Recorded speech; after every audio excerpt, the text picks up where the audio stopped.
Hello. और आज के इस विश्लेषण में स्वागत है। आज हम बात करने वाले हैं इतिहास के सबसे बड़े और सबसे ज्यादा चर्चित रहस्यों में से एक के बारे में। अटलांटिस, एक खोया हुआ साम्राज्य।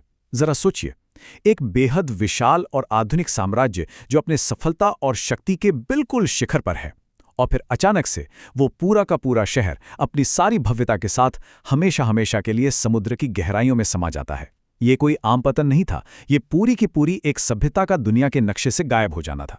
तो यहाँ सबसे बड़ा सवाल यही उठता है कि क्या ये महज एक कहानी है या फिर यही सच है।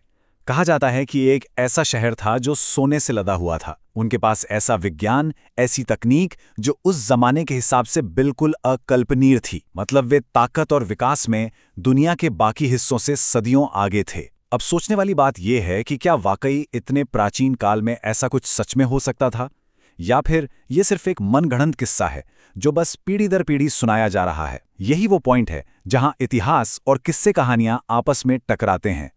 और इस रहस्य को जो चीज सबसे ज्यादा ड्रामेटिक बनाती है ना, वो है इसका अचानक से गायब होना।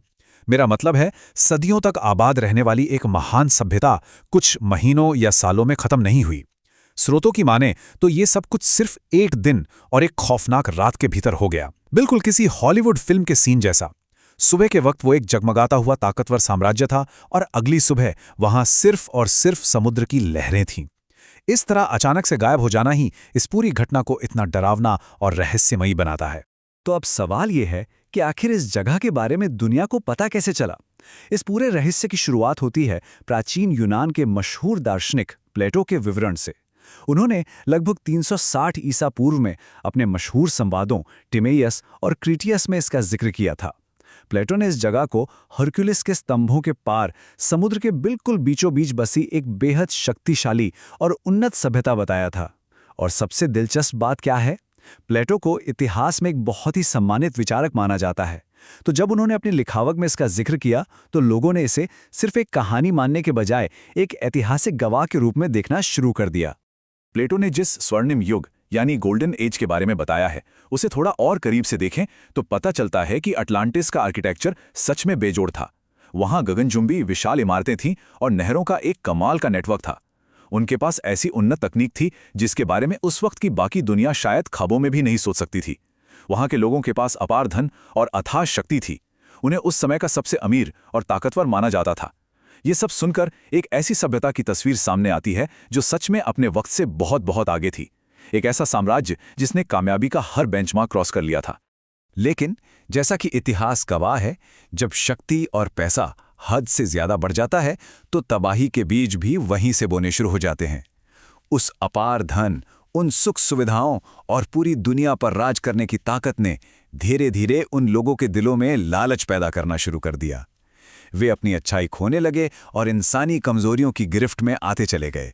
उनकी ऊंची आकांक्षाएं अब लालच और अहंकार में बदल चुकी थीं। अटलांटिस के लोग अब पहले जैसे शांतिप्रिय नहीं रहे थे, बल्कि वो अपनी असीमित ताकत के नशे में चूर होने लगे थे। और इसी अहंकार का अंजाम था महाविनाश। प्लेटो की माने तो देवताओं का गुस्सा भड़क उठा और उन्होंने इसे एक ही झटके में नष्ट करने का फैसला कर लिया। लेकिन अगर हम आज के आधुनिक और वैज्ञानिक नजरिए से देखें तो कई खौफनाक कारण सामने आते हैं, जैसे कि भयंकर भूकंप, विनाशकारी सुनामी या फिर कोई रोंगटे खड़े कर देने वाला ज्वालामुखी विस्फोट। खैर, कारण चाहे जो भी रहा हो, नतीजा एक ही था। प्रकृति के उस भयंकर प्रहार ने उस महान सभ्यता को पलक झपकते ही हमेशा हमेशा के लिए मिटा दिया। अब यहां सबसे बड़ा और दिलचस्प सवाल ये उठता है कि आखिर ये शहर दुनिया के नक्शे पर था कहां। इसको लेकर मुख्य रूप से 3 थ्योरी सामने आती हैं। कुछ इतिहासकारों का बहुत मजबूती से यह मानना है कि अटलांटिस भूमध्य सागर यानी मेडिटेरेनियन सी में कहीं स्थित था। वहीं एक दूसरे वर्ग का तर्क है कि इसके भौगोलिक विवरण कैरिबियन सागर से ज्यादा मेल खाते हैं।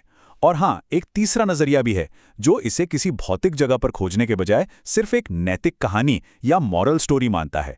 उनका मानना है कि प्लेटो ने यह कहानी सिर्फ लालच और अहंकार के बुरे अंजाम की चेतावनी देने के लिए घड़ी थी। हम यहां किसी एक पक्ष को सही नहीं ठहरा रहे हैं, बस ये अलग अलग नजरिए हैं जो सदियों से मौजूद हैं।